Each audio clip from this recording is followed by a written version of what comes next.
Many people tell me they cannot meditate. This seems to me a bit like saying they cannot play the piano after one attempt. Meditation, as in every art or expression, requires constant practice for perfect results. A truly great pianist, for instance, would feel he could not play his best if he missed one day of practice. If he missed a week or a month of practice, he would know that even his most uninitiated audience would recognize his defect. So it is with meditation. If we practice daily with joy in this daily habit, we perfect it as an art.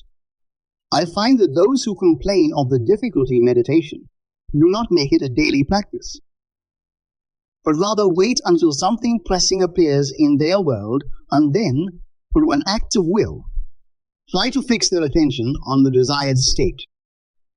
For they do not know that meditation is the education of the will.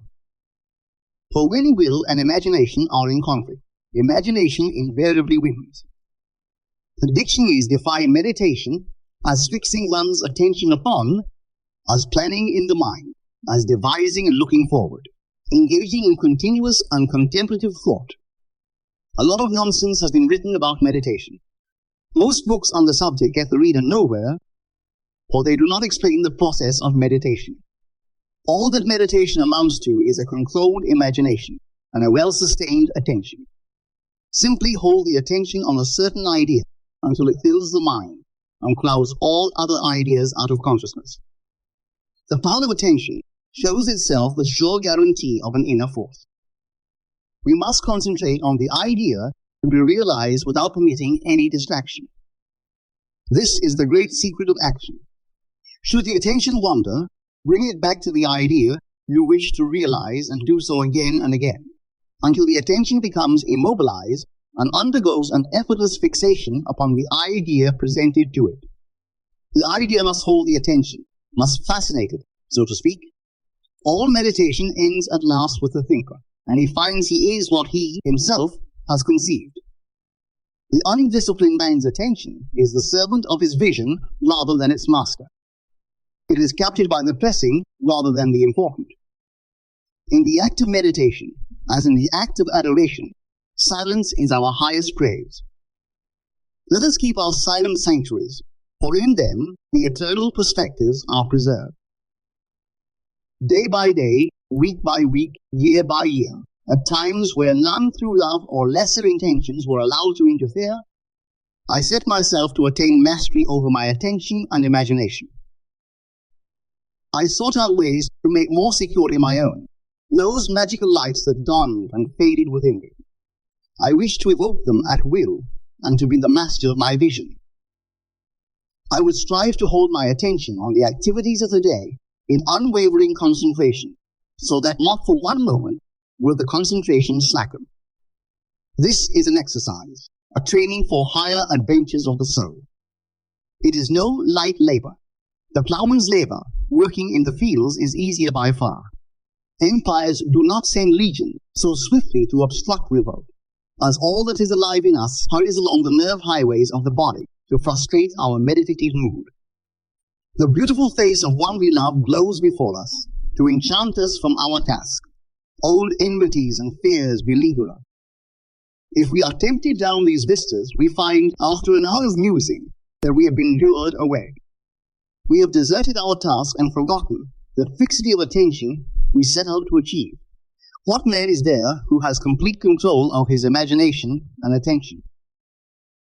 A controlled imagination and steadied attention, firmly and repeatedly focused on the idea to be realized, is the beginning of all magical operations. If he persists through weeks and months, sooner or later, through meditation he creates in himself a center of power. He will enter a path all may travel, but on which few do journey. It is a path within himself, where the feet first falter in shadow and darkness, but which later is made brilliant by an inner light. There is no need for special gifts or genius. It is not bestowed on any individual, but won by persistence and practice of meditation. If he persists, the dark caverns of his brain will grow luminous, and he will set out day after day for the hour of meditation, as if to keep an appointment with a lover. When it comes, he rises within himself as a diver, too long under water, rises to breathe the air and see the light. In this meditative mood, he experiences in imagination what he would experience in reality had he realized his goal, that he may in time become transformed into the image of his imagined state. The only test of religion worth making is whether it is true-born, whether it springs from the deepest consciousness of the individual, whether it is the fruit of experience, or whether it is anything else whatever. This is my reason for speaking to you on my last Sunday in Los Angeles about the true religious attitude. What is your religious attitude? What is my religious attitude? I shall speak on this subject next Sunday morning at 10:30 as Dr. Bailes' guest. The service will be held at the Fox Wilshire Theatre on Wilshire Boulevard near La Cienega. I shall endeavor to show you that the methods of mental and spiritual knowledge are entirely different. For we know a thing mentally by looking at it from the outside, by comparing it with other things, by analyzing and defining it, whereas we can know a thing spiritually only by becoming it. We must be the thing itself and not merely talk about it or look at it. We must be in love if we are to know what love is. We must be godlike if we are to know what God is. Meditation, like sleep, is an entrance into the subconscious. When you pray, enter into your closet, and when you have shut your door, pray to your Father which is in secret, and your Father which is in secret shall reward you openly. Meditation is an illusion of sleep which diminishes the impression of the outer world and renders the mind more receptive to suggestion from within. The mind in meditation is in a state of relaxation akin to the feeling attained just before dropping off to sleep. This state is beautifully described by the poet Keats in his Ode to a Nightingale. It is said that as the poet sat in the garden and listened to the nightingale, he fell into a state which he described as "a drowsy numbness pains my senses, as though of hemlock I had drunk." Then after singing his ode to the nightingale, Keats asked himself this question: was it a vision or a waking dream? Fled is the music. Do I wake or sleep? Those are the words of one who has seen something with such vividness or reality that he wonders whether the evidence of his physical eyes can now be believed. Any kind of meditation in which we withdraw into ourselves without making too much effort to think is an outcropping of the subconscious.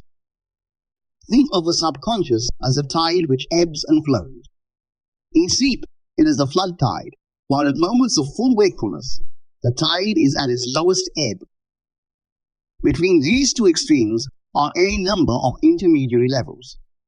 When we are drowsy, dreamy, lulled in gentle reverie, the tide is high. The more wakeful and alert we become, the lower the tide sinks. The highest tide compatible with the conscious direction of our thoughts occurs just before we fall asleep and just after we wake. An easy way to create this passive state is to relax in a comfortable chair or on a bed. Close your eyes and imagine that you are sleepy, so very sleepy. Act precisely as though you were going to take a siesta. In so doing, you allow the subconscious tide to rise to sufficient height to make your particular assumption effective. When you first attempt this, you may find that all sorts of counter-thoughts try to distract you. But if you persist, you will achieve a passive state.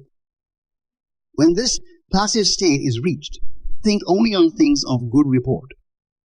Imagine that you are now expressing your highest ideal, not how you will express it, but simply feel here and now that you are the noble one you desire to be. You are it now. Call your high ideal into being by imagining and feeling you are it now. I think all happiness depends on the energy to assume the feeling of the wish fulfilled, to assume the mask of some other, more perfect life. If we cannot imagine ourselves different from what we are and try to assume that second more desirable self, we cannot impose a discipline upon ourselves, though we may accept discipline from others. Meditation is an activity of the soul. It is an active virtue, and an active virtue, as distinguished from passive acceptance of a code, is theatrical. It is dramatic. It is the wearing of a mask. As your goal is accepted, you become totally indifferent to possible failure, for acceptance of the end wills the means to the end. When you emerge from the moment of meditation, it is as though you were shown the happy end of a play in which you are the principal actor. Having witnessed the end in your meditation, regardless of any anticlimactic state you encounter, you remain calm and secure in the knowledge that the end has been perfectly defined. Creation is finished, and what we call creativeness is really only a deeper receptiveness or keener susceptibility on our part.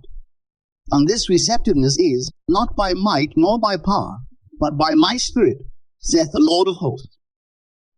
Through meditation, we awaken within ourselves a center of light, which will be to us a pillar of cloud by day and a pillar of fire by night.